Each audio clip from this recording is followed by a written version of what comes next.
Selamat siang. Perkenalkan, nama saya Penny Petrus, NPM 1940102020. Lokal MSP A2. Sini saya akan menyampaikan materi atau video yang Ibu berikan tentang siklus nutrisi laut dan aliran energi. Video ini membahas topik siklus hara dan aliran energi di ekosistem laut. Siklus hara dan aliran energi khususnya di zona epipelagik. Lautan ini dibagi jadi beberapa zona, utama di zona pelagis.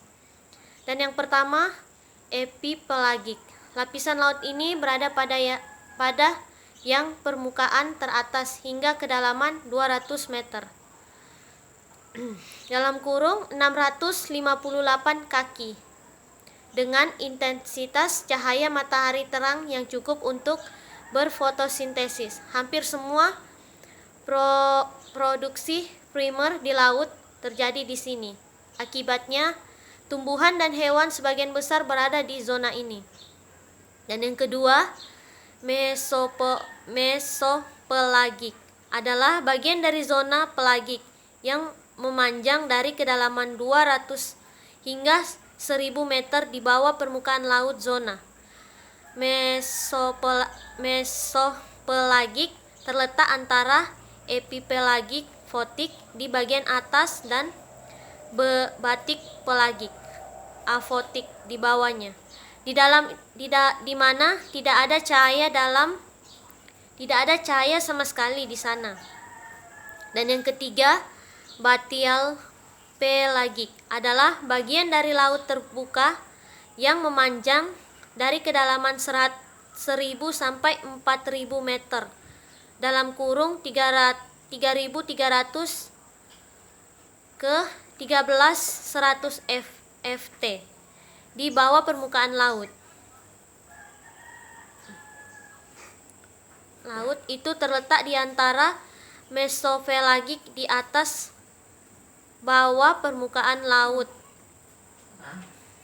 Terletak di antara mesopelagis di atas dan jurang maut di bawah. Suhu rata-rata berkisar sekitar 4 derajat Celcius dalam kurung 39 derajat F. Yang keempat, zona abisal adalah suatu zona di dasar laut yang amat dalam, dimulai dari kedalaman 1000 meter sampai 6000 meter. Zona ini termasuk ke dalam lubuk laut dan palung laut. Tekanan air laut sudah besar sehingga hanya sedikit binatang-binatang laut yang dapat hidup di zona ini. Dan selanjutnya materinya, di setiap zona memiliki karakteristik yang berbeda-beda, khususnya di cahaya oksigen, suhu, dan nutrisi yang cenderung ada di dalamnya. Jumlah dari masing-masing variabel di masing-masing zona tersebut akan menentukan jenis hewan yang dapat hidup di masing-masing lingkungan tersebut. Oksigen paling banyak terdapat di zona epipelagik.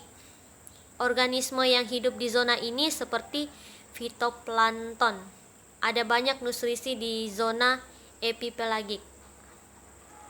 Dan selanjutnya, di zona abisal dan jurang maut sangat kurang cahaya dan oksigen, suhu rendah dan kurang nutrisi.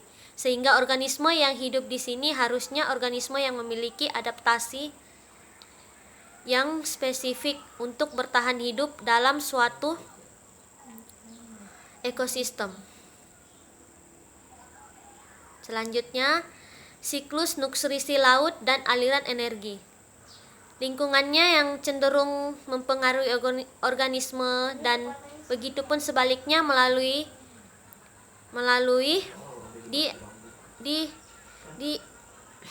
yaitu aliran energi dan siklus hara.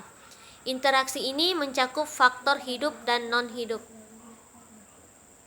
Misalnya hutan rumput laut yang menjadi rumah baru berbagai spesies yang berbeda. Ikan juga memakan rumput laut selain untuk makanan juga tempat untuk berlindung. Namun ikan juga bisa memberikan nutrisi kepada hutan rumput laut dengan cara mengurai makanannya.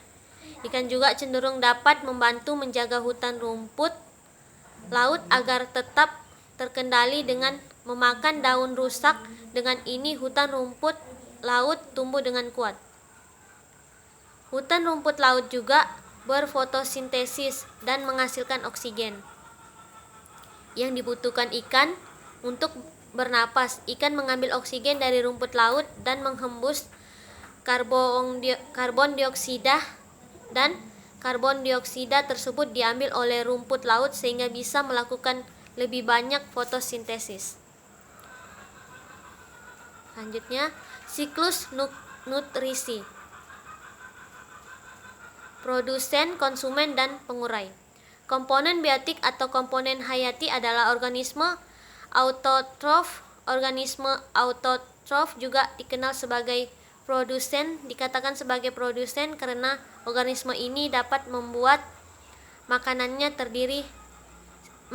sendiri, bahkan membuat makanan bagi organisme yang lain juga. Organisme autotrof adalah tanaman hijau. Konsumen di sini terbagi menjadi 3, yaitu konsumen primer, sekunder, dan tersier.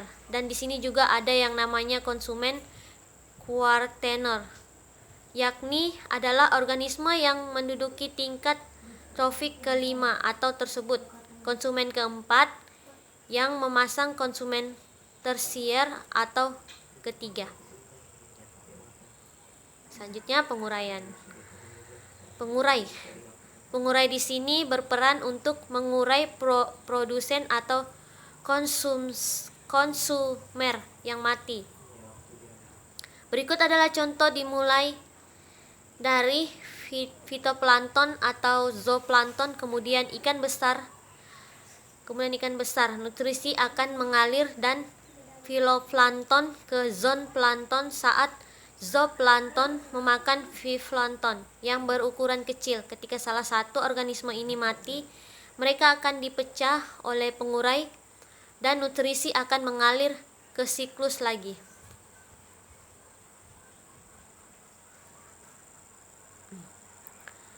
Pertimbangan selanjutnya dalam ekosistem adalah aliran energi di zona epipelagik.